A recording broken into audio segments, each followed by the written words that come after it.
My brothers, my sisters, you and I know that at this point in our lives, there has never been such a time as the time we are going through right now, where at any given moment you can hear of a healthy person just passing away within a few days of falling ill or moments.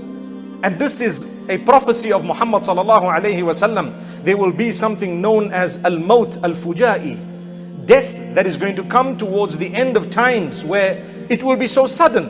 You see a person today and tomorrow you don't see him. That is a sign of the end of times. And obviously, although Qiyamah might be distant in terms of years, it is very, very near. إِنَّهُمْ يَرَوْنَهُ بَعِيدًا وَنَرَاهُ قَرِيبًا. Allah speaks of it when He says, they see it very far and we see it very near. Remember, time is a creature of Allah.